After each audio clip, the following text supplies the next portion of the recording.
Hello, my name's Serena and I'm 37 years old.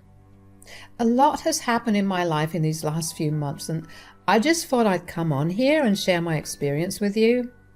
I also want to share this as a cautionary message to always listen to your gut. Not all family members can be trusted and it's always better to be safe than sorry. My story starts with me meeting my husband, Danny. Danny and I met at work. He worked in another department and we happened to meet at a celebration that our company was having for all the departments. Danny and I got along really well, so well that we in fact spent the entire event just talking to each other. We exchanged numbers when it came time to go back home. Needless to say, we started dating pretty soon after that. We dated for a long while, about 3 years before we decided to get married. Our wedding had to be the happiest day of my life. Mine and Danny's relationship was a very good one. We rarely ever fought and we had a way of understanding each other without needing to say it out loud. So while I was very happy and satisfied with our relationship, I had a problem with only one thing, and that was my mother-in-law, Willow. Willow was a character in my life, to say the least. She was pretty agreeable to be around. She had her moments of rudeness, but nothing that I couldn't handle. She would sometimes make snide remarks at me and would sometimes even blatantly insult me to my face. Of course, Danny would have my back in a heartbeat, and I was grateful for that. That was not the issue I had with her, though. I don't know if Willow actually struggled with her memory, but my God, was it an actual issue. She forgot things everywhere all the time. Danny and I tried to tell her multiple times to actually get help for it, but she refused to because she believed she was completely fine. But then I realized she would purposely forget a lot of things when it came to me. Like, for example, there was this one time when she borrowed my laptop because she wanted to browse through some things on Amazon for herself. While doing that, she ordered all these expensive things and conveniently forgot that my card information was saved on Amazon. The order was placed using my money and it was a lot of money. I was upset with her for it, but I let it go because Danny managed to get her to pay me back the money. Another time, Danny and I were planning to go for a short trip and I needed someone to cat sit for me. None of my friends were available and my parents were out of town too. I hesitatingly asked Willow to look after my cat. She had to do nothing but come to my house once a day and put food and water in my cat's bowls. She assured me that she would do that. But when Danny and I got back home, our house was infested with ants and my cat's food bowl was overflowing and also crawling with ants. My cat was itchy all over because of those ants. I was furious and Danny drove me over to Willow's house. "Welcome back. It's lovely to see you both." "Really? What did you do? I asked you to do one thing." "Mom, why did you not look after the cat?" "What are you talking about? I did. I filled its bowls with food and water." "Yeah, you overfilled it and now the house is crawling with ants." "Oh well, it's not my fault that your house had ants in it. I still took care of your stupid cat." "My cat couldn't eat any of the food or drink any of the water because of the ants. Did you even go over every day like I asked you to?" "I went over the first day after you left and I filled the bowl up real good. I figured if I filled the bowl with a lot of food and water, the cat would be fine for a while." "Mom, that's not really how it works. That's a crappy line of logic to follow, and even you know it." "Pardon me for not knowing how to take care of pets. You know I hate them." "So you went over only one day?" "Yeah, I forgot about the cat after." "You know, if you knew you wouldn't be able to take care of the cat, why did you just tell me? I wouldn't have asked you." "Look, is the cat alive? Yes. That's all that matters." "That was a very crappy thing for you to do. I need you to apologize to Serena." "Ugh, whatever. Sorry, Serena." I was really upset at how casually Willow was treating what she did. She didn't even seem remorseful. After she apologized, I walked away. I didn't trust myself to not explode at her. I was fuming, and seeing her act like it was no big deal made me want to wring her neck. Danny followed me back out and apologized on his mother's behalf. Of course, I didn't let him apologize because he had nothing to do with his mother's actions. We got the ant infestation taken care of, and a vet visit later, my cat was doing fine. Now I'm only telling you this story because in hindsight, I should have realized how Willow had always been showing me signs of her callousness and carelessness. If I had fought back to this incident, I could have avoided a lot of pain. About a year after this incident, I got pregnant with my son Eric. The pregnancy was no easy task. I had the worst of all the popular pregnancy symptoms. To make things worse, I went into labor pretty early and Eric was born prematurely. I wasn't allowed to hold my son for a good 2 weeks. Danny and I had it very rough in those 2 weeks. When I was finally able to hold my son, I knew in my heart that I could never let anything bad ever happen to him. Danny felt the same way, and we both decided to not let anyone from either of our families or any of our friends meet our baby. We wanted to have some family bonding time with our child. It would also serve as a way to protect our son during his most vulnerable months. I also took time off from work to take care of my child. Danny and I decided that it would be best for me to stop working until I recovered and our baby was a little older. Thankfully, I didn't have to quit my job. I was given a year's worth of maternity leave, along with the ability to work from home. Before we knew it, 3 years had passed. Eric was growing well and was doing very well for his age. He was adored by everyone in Danny and I's lives. But those 3 years were always racked with either work or taking care of Eric. Danny and I realized that we hadn't spent any real time together, so we decided to go on a date one weekend. Danny happened to mention it to Willow, and she insisted that she babysit for us. At that moment, I had a gut feeling to not let her babysit. I had no idea why. I mean, in my head, there was no way she would actually harm a baby. So after a small discussion with Danny, we agreed to let Willow babysit Eric. Danny and I had a great time on our date. We went back to Willow's place well after we were done with dinner. When we got there, I noticed that Willow's car was not in the driveway. Alarm bells started ringing in my head. Danny was just as confused as I was, but we tried to remain calm. We walked up to the door and rang the bell, only to get no answer. I was panicking at this point, but Danny had a spare key to the house and he got us in. When I went in, Eric was lying in bed crying. He ran up to me and I carried him in my arms. I was furious. Danny had looked around the house and did not find Willow anywhere. Willow had left my child all alone at home for God knows how long. Willow returned 10 minutes after we did, and I angrily asked her where she had been. "Where the hell were you?" "Oh, I got a call from one of my friends. She was in town and asked me to go out for a coffee." "So you just left Eric here when you went to go for coffee?" "Well, what did you expect me to do? Carry the kid with me?" "Of course. Or even just not go. First of all, that's stupid because it would have been annoying to deal with a crying baby when I'm just trying to catch up with a friend. Secondly, the house was a mess. I didn't want my friend to see that." "Are you being serious right now? How are you treating this so casually?" "Look, I made sure Eric was asleep for a while before I left. I didn't think I'd be out for so long, but I lost track of time." "That was very, very irresponsible of you." "You guys are new parents, so I get the freak out. But there's no reason to worry so much. Kids are tougher than you think." "Just shut up. I never want you around Eric ever again." "You can't do that." "Why, what would you have done if Eric got seriously hurt? You're lucky that we're not pressing charges on you." "But he didn't." "Danny, say something. You can't let me not see my grandson because of this." "I'm just disgusted with how casually you're talking about this." "Serena's right.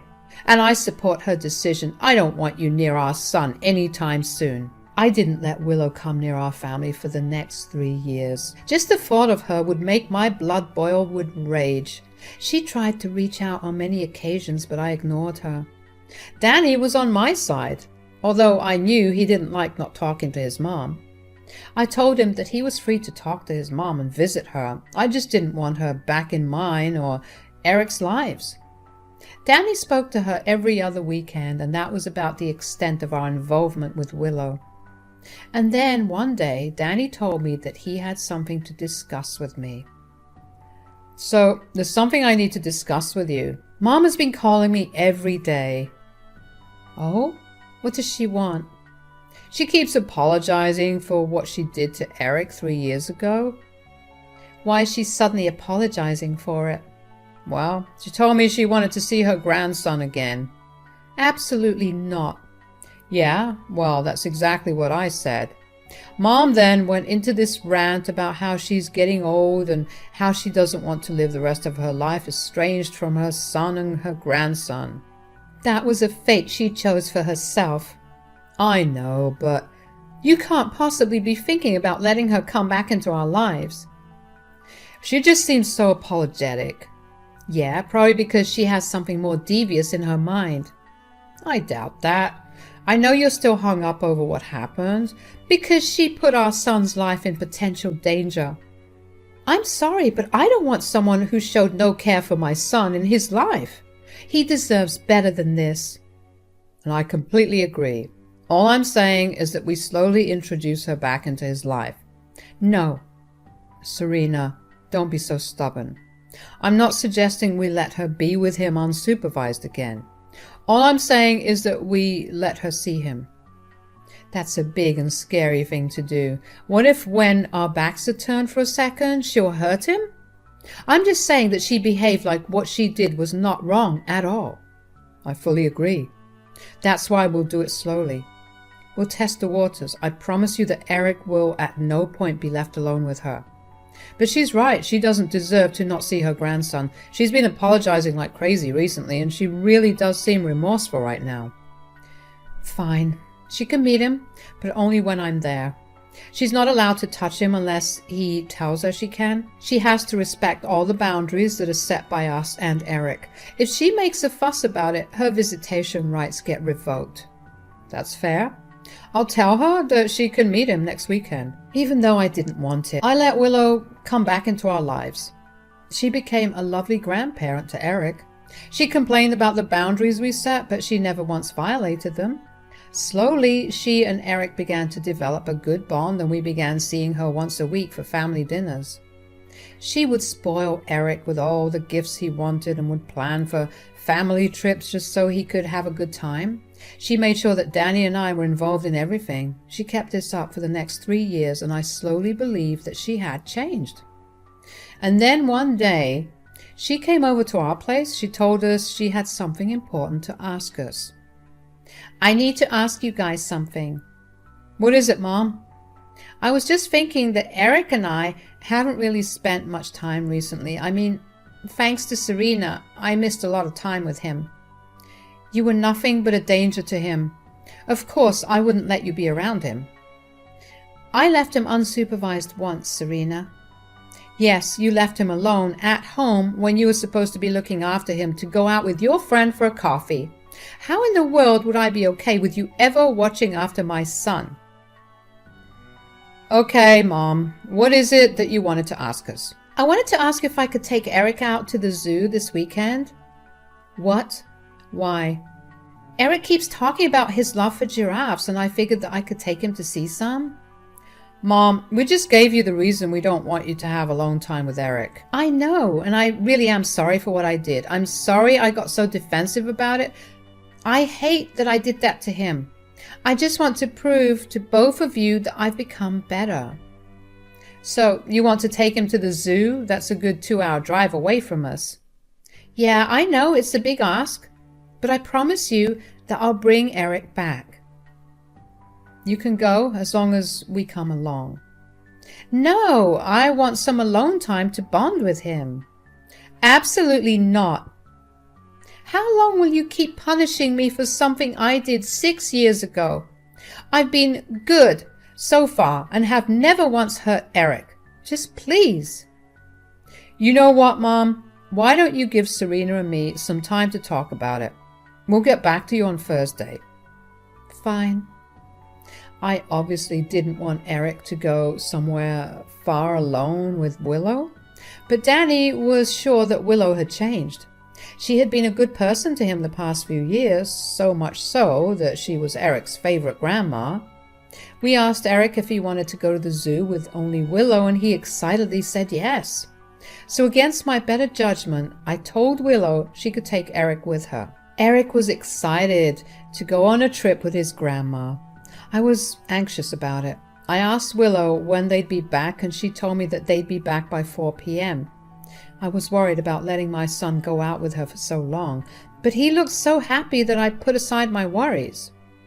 I spent the rest of the day in an anxious mess. When it finally turned 4, I waited for Eric to return, only he did not. I waited another hour and figured that maybe they were stuck in traffic, but an hour later and they still weren't home. Danny thought that they had maybe stopped to get dinner together, so I gave them another hour. But when they still didn't come back, I called Willow. Willow? Yes, Serena. Where are you? I'm at home. All right, and where's Eric? You left with him this morning and it's 6 p.m. right now. What's taking so long? Oh, right. I think I forgot him at the zoo. I guess I also forgot to tell you about it. What? What the hell do you mean by you forgot him at the zoo? Well, 1 minute he was holding my hand and the next he wasn't.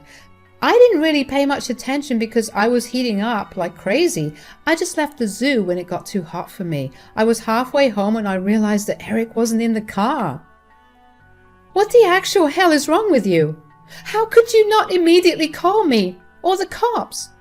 Relax, it's not that big of a deal. The zoo is open until 8 p.m. I'm sure if you leave right now, you'll get there in time to bring him back.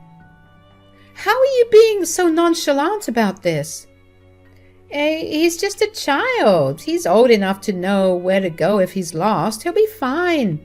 You just go collect him right away. I'm going to make sure you live to regret doing this. I hung up the phone on her.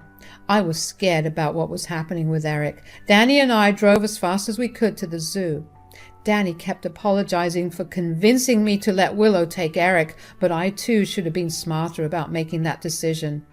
It was only natural to trust someone who was supposed to be family.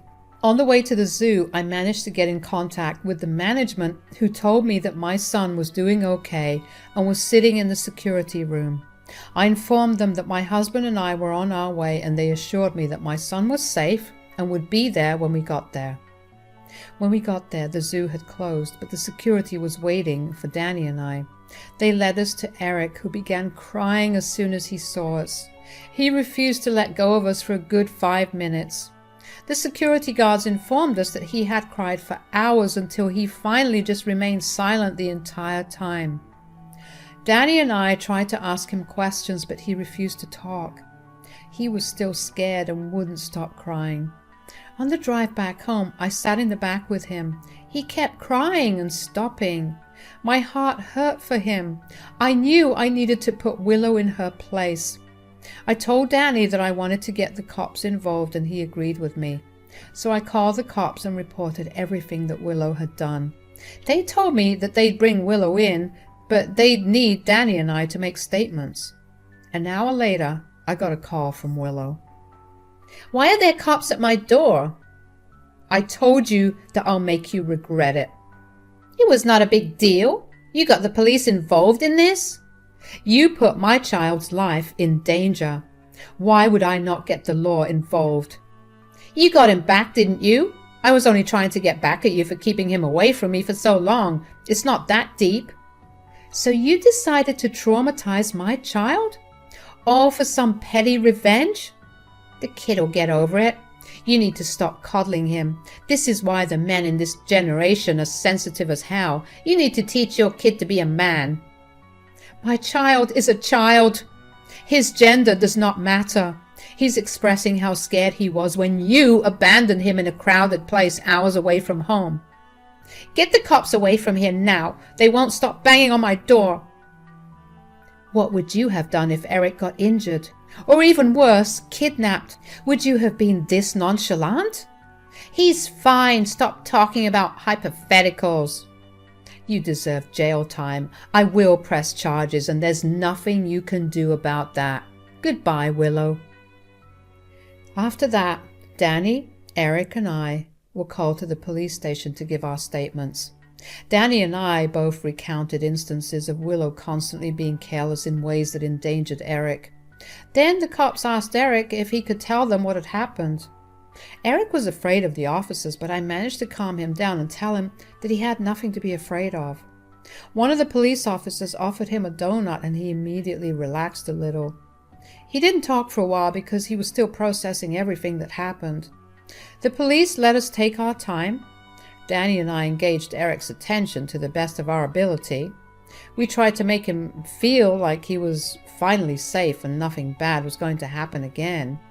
Finally, Eric opened up and told us and the police that Willow had left him at the zoo when he was standing in front of the lion enclosure. Upon a few more questions being asked, Eric revealed that Willow had told him that she had a surprise for him and made him cover his eyes and count to 10. When he opened his eyes, Willow was gone and she never came back for him. Thankfully, he managed to find security and they kept him in their cabin until Danny and I arrived. I was furious, and I asked the police to be serious when it came to dealing with Willow. They assured me that they would be. Over the next few months, Danny and I went to quite a few court trials against Willow. She was charged with child desertion and endangerment. Eventually, she was sentenced to 10 years in jail. Willow looked devastated, but I felt like a weight had been lifted off my shoulders. I no longer had to worry about my son being put in dangerous situations in her hands. Eric has been getting better. One of the first things that Danny and I did after the incident was put him in therapy. It has been helping him a lot. Danny and I are slowly getting through this as well. I know that Danny has been struggling with a lot more considering his own mother put his son's life in danger. It's slow progress, but we're learning to live normally again. Thank you for listening.